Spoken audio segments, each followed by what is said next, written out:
You think I just sit down and play like that? Of course not. This is step 3. Most people start here.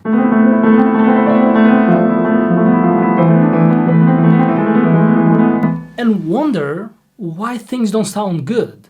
Nah, that's never going to work. That's one of the biggest mistakes everyone makes. But I get it, because a piece is supposed to sound a certain way, we're used to listening to it, and we remember how it's supposed to sound, we think that we should just begin there, we should start there. But there is so much work and preparation before we reach this tempo. There is so much quality practice that we need to do in order for us to achieve this kind of speed with a good quality. Starting to practice in fast tempi will always guarantee sloppy and bad playing. Now I can give you a very simple analogy with the gym. When you go and you decide to lift weights, you can never begin by lifting very heavy weights.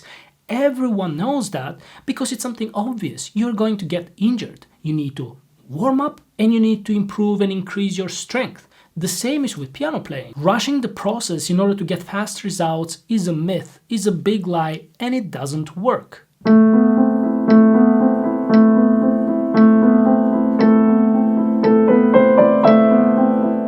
Go slow, painfully slow, with or without a metronome. You want every note to be as perfect as possible, every movement, every rhythm to be as precise as possible. You need your confidence to increase. When you're playing so slow, you need to think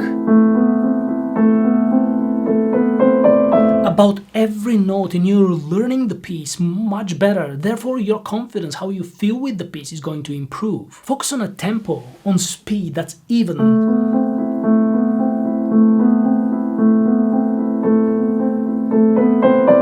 You want it as even as possible. You don't want to lag behind, you don't want to be dragging, you don't want to be also rushing. You need to be improving your concentration, and in such a slow tempo, that's a wonderful practice because it's so easy to get distracted. Slow practice is essential, and if your cat or dog walks away or your neighbor starts knocking on your door or walls, that means that you're doing something right. Before we continue with the video, Elvira and I have something to announce. We have some exciting news. We're in the process of recording a brand new piano course called The Mistake Proof Pianist, and we think it's going to be so useful for you. If you've been following our channel for a while, you know that we're dedicated to help you improve your piano playing as much as we can. And we've put all of our teaching experience and all of our research into this course. It's almost ready, but we thought, why don't we release an early birds list? And if you join that list, you're going to get 3 wonderful perks. The first one is you are going to get a free score, free sheet music of any one of the pieces that I composed, your choice. 2, and I love this one very much, you can send us an email and describing your biggest piano problem at this moment. We are going to record a short video that targets exactly the problems that you described, and we're going to tailor it exactly to your questions. And last, we are actually giving away a couple of fun t-shirts that we designed, like this one. And like this one. Not like that one. We're going to give them away amongst you early birds. So, I actually almost forgot one of the maybe most important perks. You, of course, our YouTube viewers, are gonna get a massive discount. You can sign up now for these early bird perks. All you have to do is leave your email address. I'll put it in the description box below, and grab the course as soon as it comes out, which is going to be in just a couple of weeks. Now, enough talking because we have more work to do. Let's get back to the video.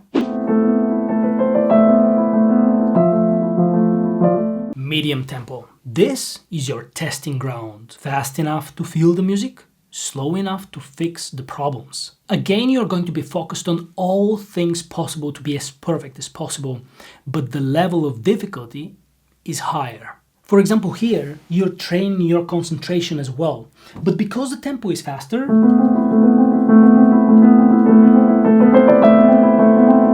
you need to think in advance. You need to prepare for what's coming. So you need to start anticipating.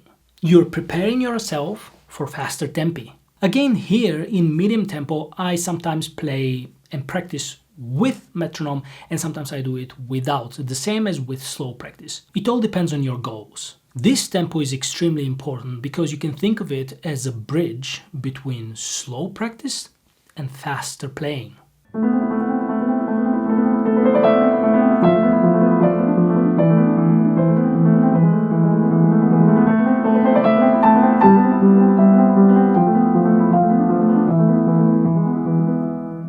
Show off speed. This is where you test if your slow and medium work stuck, if it paid off. But remember, it is not where you start, it is your reward. Now, something important for me to remember to say here before I forget. About the metronome, I don't practice, or on very, very rare occasions I would practice this kind of speed with a metronome. The reason I don't encourage metronome in such fast tempi is because you need to sound human after all. When you use a metronome in such a fast tempo, there will be no space for rubato, there will be no space for breathing, there will be no space for flexibility. And so you're playing, the more you practice with metronome in such fast speed, the more rigid and mechanical it's going to sound. If it happens, and it will happen, that you're playing, that your result is not satisfying in show-off speed, don't worry. And don't keep repeating. Make sure that you go back to slow and medium practice. Because if you keep repeating in such a fast speed, you're going to ruin your skills and you're going to ruin your piece. Think of show-off speed as a test. It is not the practice itself. So next time when you sit behind the piano and you're tempted to play fast, don't. Start slow, go medium, and then earn the right to show off.